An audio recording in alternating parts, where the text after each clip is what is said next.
Hey guys, welcome back. Welcome back to the channel. Thank you guys so much for all your support. Thank you for always coming back to watch my videos. I really appreciate it. Guys, today we're just gonna do a simple video. I'll be showing you guys how I create a fringe wall, and yeah, I'll be also installing some balloons on there. So 2 steps. We're gonna install the fringe wall, then we're gonna add some balloons. So let's see what we need here. So right now I have some tablecloths that I got from, that yellow one was from the dollar store. The pink is came into like a set that I purchased from Amazon that had all pastel colors, because some of the colors, you know, the dollar stores normally bring like the brighter colors, like the primary colors. Like the pastel colors is harder to find in the store, so I purchased mine from Amazon. So basically guys, this is simple. This is like a rotary cutter that I'm holding, and it's on the mat, and the mat is basically you know, to help you, guide you in cutting. The one thing that I did forget for this tutorial was my ruler. You know, it's easier, like if you're doing this, use a ruler to get like the right size in, I guess. To me, it wasn't like, I didn't care too much about whether or not they were the same size, but I am cutting them about 1 to 2 inches wide. Some of them are wider than others, so yeah, use your discretion guys, depending on how wide you want to make them, depending on what you're tying them onto. But yeah, about 1.5 to 2 inches wide, that's how much I'm making them. And when you're doing this guys, do not unfold the tablecloth. So the same way you take it out of the pocket, that's how you're gonna use it. When you just unfold the loose side and you just start cutting from there, okay? And right now I'm just using my rotary cutters. You could use a scissor, you know, but I feel like the rotary cutter is easier, it's, you know, it's faster. So yeah, that's what I'm using. I will link this rotary cutter into the description, or you could just go find it on my Amazon shop if this is something that you're interested in doing. Yeah, and I'll also link the fencing that I'll be using also. So yeah, see, use a ruler guys. Oh Lord. Okay, but anyways guys, just keep watching, watch the process. I'll be cutting several different colors, so yeah, use the ruler, you'll get nicer, straighter lines. So yeah guys, just keep watching.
Hi guys, welcome back to my channel. Thank you guys so much for always tuning in.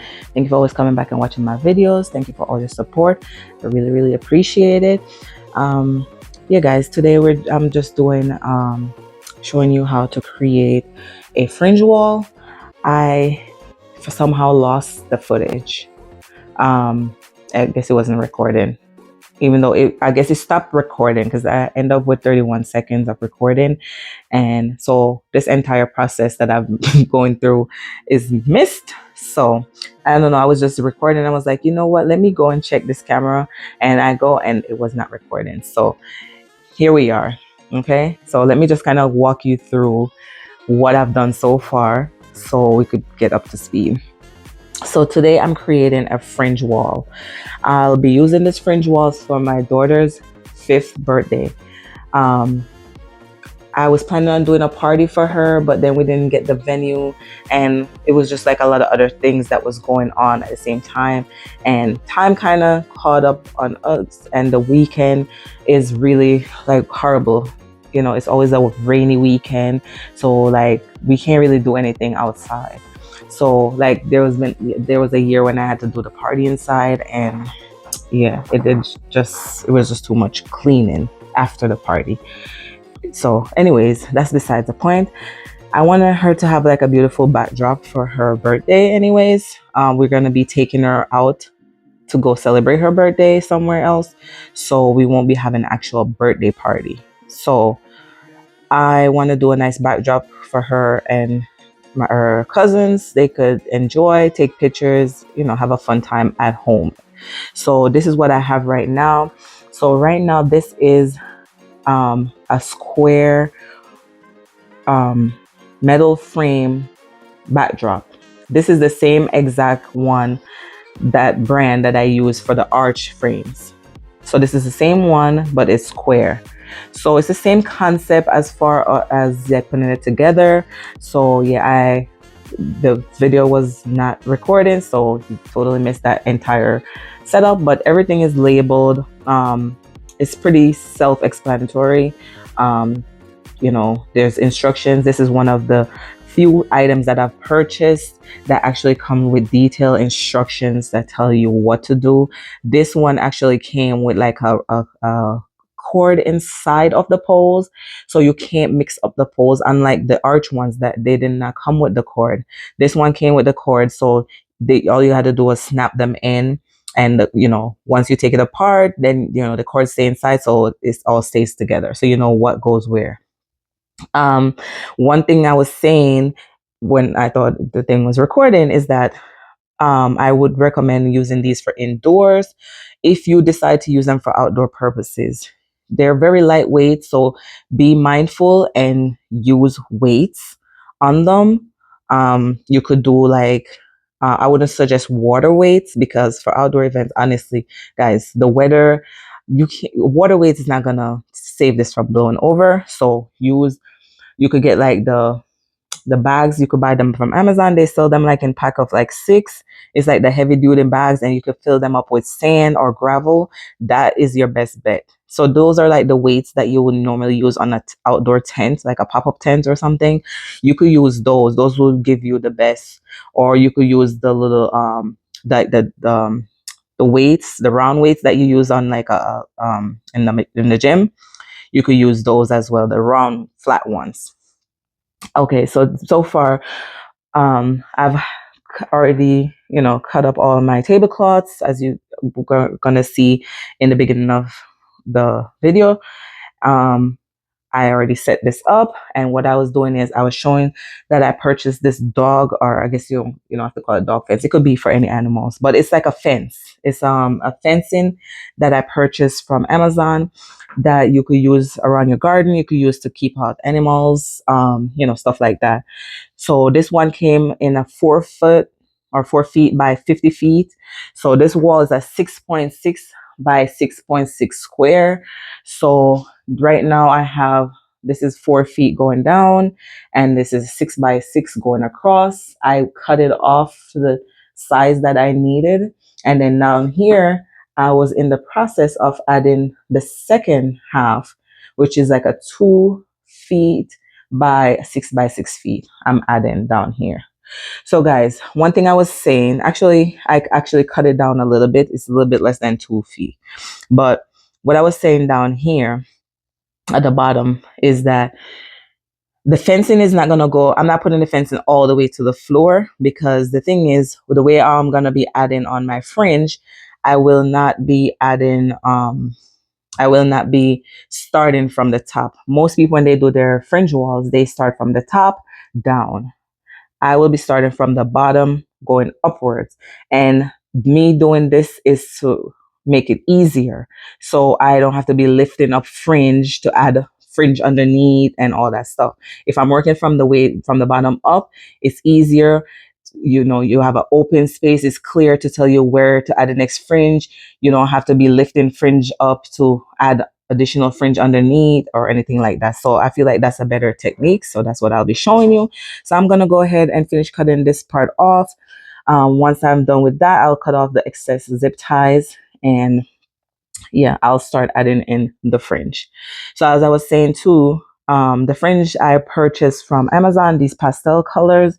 The yellow one was from a dollar store, because the one that came in the packet was too pale and it would not match the balloon color that I'm using. So you could buy this from Amazon. It'll be in my Amazon shop. Or if you want to go to the dollar store, if you're not using pastel colors, you could go to the dollar store, you could go to Party City, any of those stores, and purchase your tablecloths. So yeah, that's an option. So yeah, guys. So right now, this is what I'm working with. So I'm going to continue the video. This would also be the same way how you'd make the fringe that hang in the ceiling, except you would just cut the strips shorter and more slender. And you could use like a mag pole, like the magnets, to hang them into the ceiling, as long as there's like some kind of hardware, like some type of metal in the ceiling. So it could either be those push, what do you call those? The ceiling, those push up ceiling ones that has the metal grids. That's perfect. Or you could always attach them to like a lighting fixture, or anything that has like a metal, anything that could connect to magnet. So yeah, guys, just stay tuned and keep watching. Okay.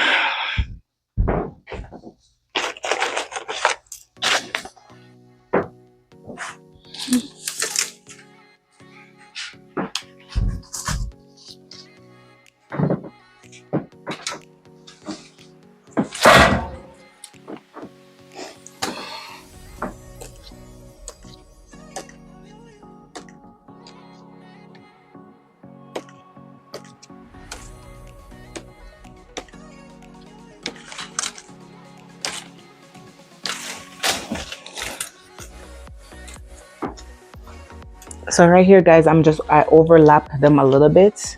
So this way, a little bit of overlapping just this way too, so we don't have like any gaps in between where they connect, since I'm extending it.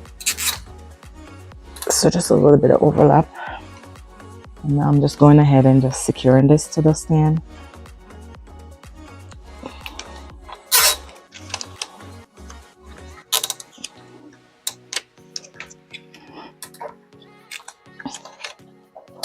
So when you do this, guys, just pull it a little tight. You know, you want it to have like a nice little snug fit.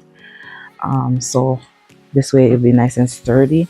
I'll be adding some zip ties in the middle to keep them like connected. Maybe just 2, and that will be it. So I'm just gonna find like a point where I could connect them.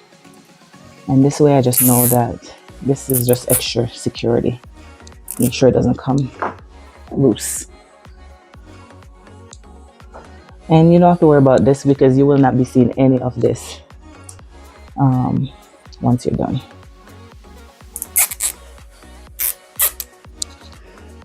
Okay, so that's it for now. I'm just gonna go ahead now and cut off all the excess of the zip tie. There will be balloons on this, but I'm starting off by showing you how to create the wall. Then once closer to the party, then I'll show you the balloon design that I'll be doing on here.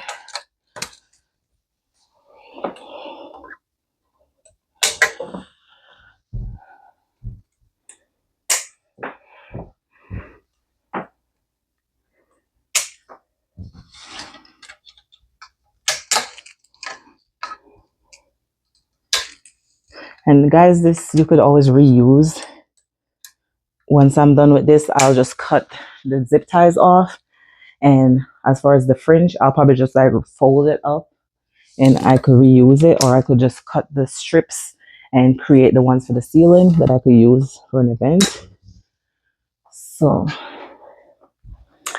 that is it right now. So I'm just gonna roll back up this excess, the extra that I have. It's pretty big. It's 50 feet, so you could really do a lot with this.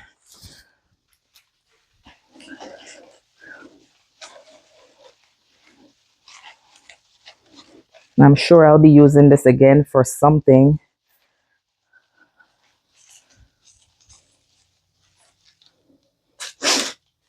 And I'm just gonna put it back in the box for another use, another time.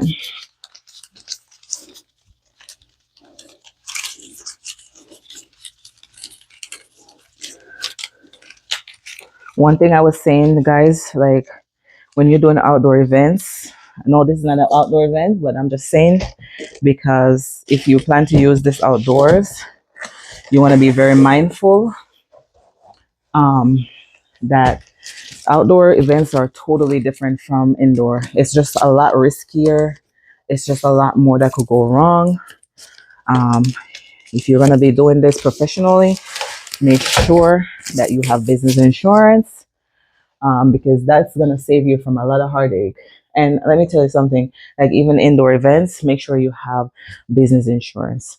A lot of venues that you go to, they won't even allow you to come in and set up balloons if you don't have business insurance.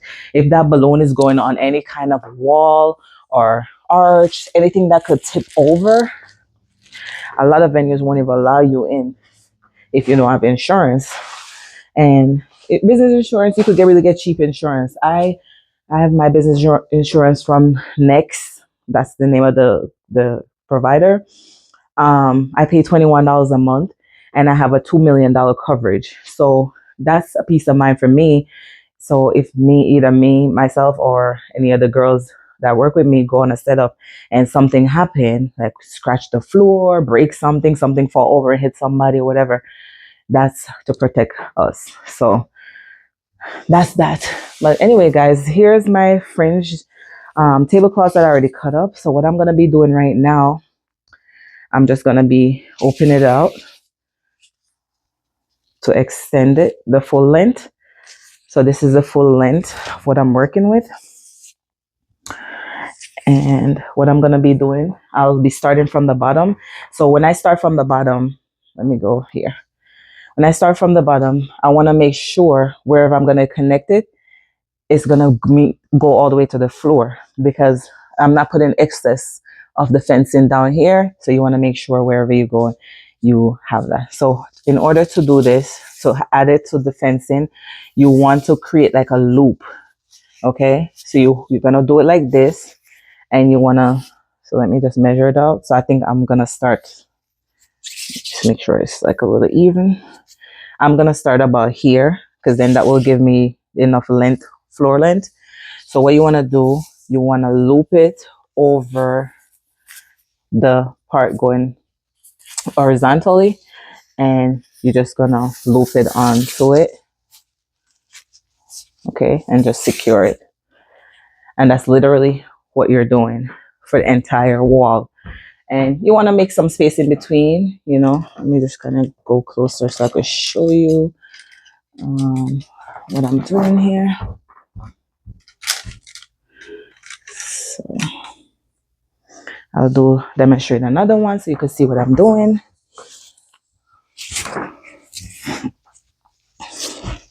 Okay, so I'm just opening out the cut tablecloth. I'm holding it like this. I'm gonna loop it. So here's my horizontal. I'm gonna loop it over the horizontal, and just pull it through. Okay, and then you just want to tighten it a little bit on there. Okay, so that's the concept. That's what I'm doing. This could take a little time, so make sure if you're creating something like this, you allot enough time to do this. Now, here's another thing. Down here, I will not be adding anything under here. Okay, this is a wall, so don't really need to add anything there. I'll add going across, they'll just droop down. If you have enough there, then you don't have to worry about the grid showing. I'm just gonna keep adding onto here. I'm actually gonna add one in the middle part here just to kind of get rid of that gap in between. Okay, and then once I do that, then I'll just start going upward. So I just add one there. Okay, so I'm gonna probably add one here to cover this side, and then I'm gonna go to the middle, maybe like one in this middle part here. So that's basically what I'm gonna be doing today. That's how I'm gonna work it today. Okay, so just keep watching, guys. I'm just gonna back this up a little bit so you can kind of see how it's coming together.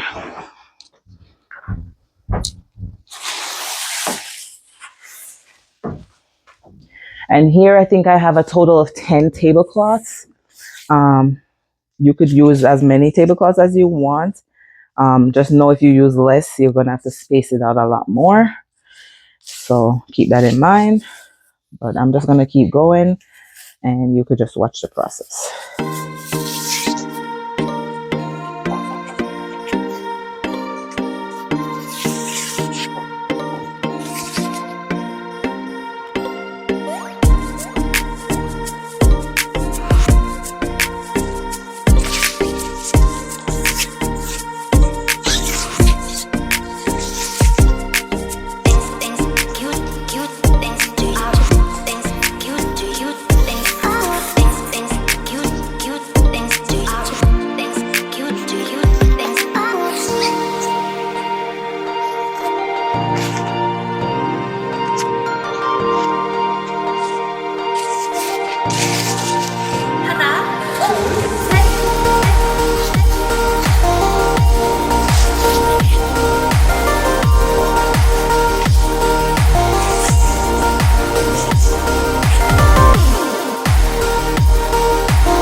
Okay, guys. So as you can see, it's coming along, and like I said in the beginning, this could be time consuming. So you want to allot your time, you know, have enough time, allow time to get this done. This is not like a, 2-second thing. This could literally take you a few hours to do. But it's very cute, and once you put them on the grid, you need to take them back off. You can continue to reuse it for different events. So yeah, you just gotta sacrifice the time to make it, and then you'll have it to use. So yeah, just keep that in mind. If it's something that if it's worth doing, you know, um, it's for my baby, so anything for her. I'll sacrifice all the time for her. So I want her to have beautiful pictures. Even though we're not doing a party, I'll probably take her to one of those. She loved trampolines and she loved doing like stuff like that. So I'll probably take her to one of those trampoline parks where they have like the ball pits or the foam pits and like the trampolines, the slides, and all that stuff. Even this morning when I was getting her ready for school, she was asking me. She told me she had a dream. She's like, I had a dream that I was in a ball pit. I was like, okay, maybe mommy could make your dream a reality. Okay. So I'll probably do something like that, something that's fun. I want it to be about her because I feel oftentimes we do these big, grand events for these kids at this age, and I feel like it's really not for the kids. And I want it to be for her. I want her to be happy. I want her to have fun. I want her to just be in her element, and I don't want it to be worrying about what everybody else wants at this event. I want it to just be about her. So my main focus right now is to do a beautiful backdrop. We'll be doing a class party at the school. So that I'll bring in like cake. I'll bring in like pizza and stuff, goodie bags for the kids. She's going to have a fun time there. And then we'll just do something fun with the family and, my brother and his kids. And yeah, call it a day. That's it. I'm not stressing myself out right now because every year is the same thing with this weekend. The weather is always very crappy. And, I just want her to have a great time. Okay, guys, see, it's coming together. Coming together.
Okay, guys, So this is what I have so far. As you can see, I purposely do them on different heights because I just want them to have a little bit of I don't want all of them to be all lined up. I want some of them to be longer than others. So yeah, this is what I've done so far. Some of them I have them overlapping, like this coral kind of looking one. I have it overlapping between the lavender and the mint color there, just to kind of make it look different. I did the same thing here with the blue and the lavender over the yellow, and over here just have them overlapping a little bit. So this is my progress so far. This is taking so much more time than I anticipated, guys, so therefore I'm just giving you updates instead of recording the entire thing, because for me to record the entire thing it's gonna be too long and I don't want to have to cut out important parts. So I'm gonna probably do an hyperlapse video right now, just all the way to the end, so you guys could see everything that I'm doing. It just won't be in detail. So yeah guys, just keep watching.